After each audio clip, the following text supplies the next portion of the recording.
रहमानिर्रहीम। अस्सलामुअलैकुम। झूठे लोगों को पहचानने की 9 निशानियां मैं आज आपके साथ शेयर करूंगी। किसी भी बेबुनियाद बात को लोगों में फैलाना, झूठ बोलना बहुत बड़ा गुनाह है और वैसे भी अफवाहों का बाजार गर्म करने से कोई फायदा हासिल नहीं होता, बल्कि ये फसाद का सबब बनता है। जब झूठ बोलने वाले शख्स की हकीकत लोगों के सामने आती है तो वो इनकी नजरों से गिर जाता है, अपना एतमाद खो बैठता है और फिर इसकी किसी बात का कोई एतबार भी नहीं करता। आज मैं आपको कुछ ऐसी ही निशानियां बताऊंगी जिससे आप काफी हद तक ये अंदाजा लगा सकेंगे कि सामने वाला आपसे क्या और कैसे झूठ बोल रहा है। अमेरिका में की गई एक तहकीक में बताया गया है कि हम हफ्ते में 11 बार झूठ बोलते हैं, जबकि एक और तहकीक में ये बात सामने आई है कि 60% लोग 10 मिनट की गुफ्तगू के दौरान कई झूठ बोलते हैं। आमतौर पर टेलीफोन पर बात करते हुए झूठ बोलना किसी के सामने बैठकर बात करने से कहीं ज्यादा आसान है, लेकिन दूसरी तरफ ईमेल मवासलात की सबसे ज्यादा ईमानदार शक्ल मालूम होती है, जहां लोग निस्बतन सबसे कम झूठ बोलते हैं। इस हवाले से कब्रस साइप्रस के यूट्यूब चैनल ब्राइट साइड ने झूठे लोगों के बारे में जानने के लिए 9 ऐसी बातें बयान की हैं जिन्हें झूठ बोलने वाला इंसान अपनाएगा और आप इसको बखूबी पहचान सकेंगे। वो मौजू को तब्दील करने की कोशिश करेगा। एक झूठा इंसान बहस के मौजू को तब्दील करने की कोशिश करेगा और बिल्कुल मुखालिफत पर बात पर तवज्जो मरकूज करवाने की कोशिश करेगा। अगर आप इसे टोकेंगे तो वो इस बात पर भी ये दिखावा कर सकता है कि आपके इस अमल से इसे तकलीफ हुई है या दिल दुखा है।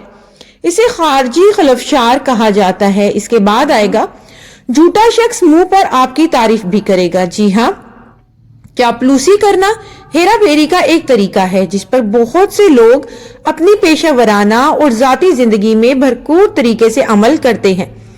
इस अमल को एक झूठा शख्स गुफ्तगू पर काबू पाने और इसे एक नई सिमत की तरफ इशारा करने के लिए इस्तेमाल कर सकता है, और ये सिर्फ इसलिए कामयाब होता है कि हम सब अपने बारे में अच्छी बातें बताना पसंद करते हैं। इसके बाद है ऐसा शख्स अबहाम का शिकार रहता है। जी, जब कोई इंसान सच को बयान करने से नहीं डरता तो वो तमाम तर तफसीलात बआसानी याद करके बता देगा, जबकि दूसरी तरफ झूठा शख्स मालूमात को रोककर चीजों को मबहम रखने की कोशिश करेगा। वो ऐसी मखसूस तफसीलात नहीं देना चाहता जो आसानी से झूठ साबित हो सके। झूठे लोग अपनी ईमानदारी और सच्चाई का दावा ज्यादा करते हैं। झूठे लोग दूसरों को कायल करने की कोशिश में अपनी ईमानदारी पर बहुत ज्यादा जोर देते हैं। ईमानदार होना, मुझ पर यकीन करो और आपको सच बताना जैसे जुमले बहुत आम इस्तेमाल करते हैं। अगर कोई शख्स सच्चा है तो इसे बार बार दोहराने की जरूरत नहीं पड़ेगी कि वो कितना ईमानदार है। ऐसा इंसान गुफ्तगू को पेचीदा करके मन घड़त कहानियां सुनाएगा। कोई ऐसा शख्स जो इतनी तफसील और रंगीन कहानियां तख्लीक करने का हुनर रखता हो वो पैथोजेनिकल झूठा हो सकता है। इसकी कहानियां बाज़-औक़ात पेचीदा और ड्रामाई होती हैं। छोटी छोटी तफसीलात इसकी कहानियों को सच्चा बताती हैं। इसके सबब आपके लिए इनके साथ निमटना बहुत मुश्किल हो जाता है, क्योंकि वो पूरी तरह से नहीं जानते कि वो झूठ बोल रहे हैं, लेकिन सोचते हैं कि वो सच बोल रहे हैं। इसके बाद आएगा झूठे लोग माजी और हाल के वाकयात को मिलाकर नया वाकया बनाते हैं। जब कोई शख्स मुकम्मल तौर पर कहानी गढ़ रहा होता है तो इसके अल्फाज में गड़बड़ होने का इम्कान ज्यादा होता है। आप वाज़ेह तौर पर महसूस कर सकते हैं कि वो माजी से मौजूदा दौर में और दूसरी तरफ कैसे रुख मोड़ लेता है। इसकी वजह यह होती है कि इनका दिमाग एक फर्जी कहानी बनाने में इतना मसरूफ होता है कि वो भूल जाता है कि ग्रामर के लिहाज से दुरुस्त जुमला कैसे बनाया जाए। ऐसे लोग बातचीत को अचानक खत्म करने की कोशिश करते हैं। हो सकता है आप किसी को टेक्स्ट मैसेज कर रहे हो और इनसे कोई ऐसी चीज पूछे जिससे इन्हें यह खतरा हो कि इनकी असलियत सामने आ सकती है, तो इनका जवाब बहुत मुख्तसर और मबहम सा हो सकता है और वो अचानक जाहिर करेंगे कि जैसे वो कुछ करने की जल्दी में है।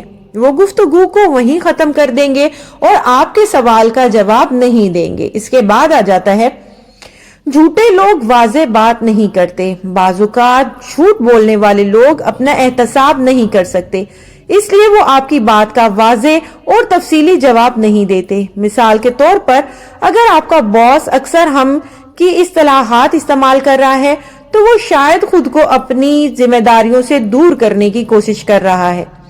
اس کے بعد آخر پہ آ جائے گا جھوٹا شخص اچانک ہمدردی کا اظہار کرنے لگتا ہے۔ جی، اگرچہ کسی سے ہمدردی کے دو بول کہہ دینا کوئی بری چیز نہیں ہے، لیکن جب کوئی اسے اچانک استعمال کرنا شروع کر دے تو اس کے ساتھ احتیاط برتنی چاہیے۔ اگر وہ شخص جھوٹ بول رہا ہے تو وہ آپ کے سوال کا تفصیل سے جواب دینے کے بجائے آپ کے ساتھ اضافی جذباتی ہونے کا سہارا لے گا۔ اس کی وجہ یہ ہے کہ وہ اس وقت آپ کے جذبات کو سمجھ رہا ہے اور وہ خود جھوٹے جذبات دکھا کر ان سے ہیرا پھیری کرتے ہوئے فائدہ اٹھانے کی کوشش کرے گا۔ اس جذباتی اظہار کا مقصد آپ کے فیصلے کو متاثر کرنا اور آپ کی توجہ آپ کے ابتدائی سوال سے ہٹانا ہے۔ کیا آپ نے کبھی کسی کو اوپر بتائے گئے طریقوں کی بنیاد پر جھوٹ بولتے ہوئے پکڑا ہے؟ اور اگر ایسا کیا ہے تو اس کی تفصیلات میرے ساتھ کمنٹ میں ضرور شیئر کیجیے گا۔ مزید اچھی ویڈیوز دیکھنے کے لیے میرے ساتھ جڑے رہیں۔ چینل کو سبسکرائب نہیں کیا تو جلدی سے اسے سبسکرائب کر لیں، بیل نوٹیفیکیشن کال پہ سیٹ کر دیں تاکہ مزید اچھی معلومات آپ تک پہنچتی رہے۔ جہاں رہیں خوش رہیں، آباد رہیں۔ خدا حافظ۔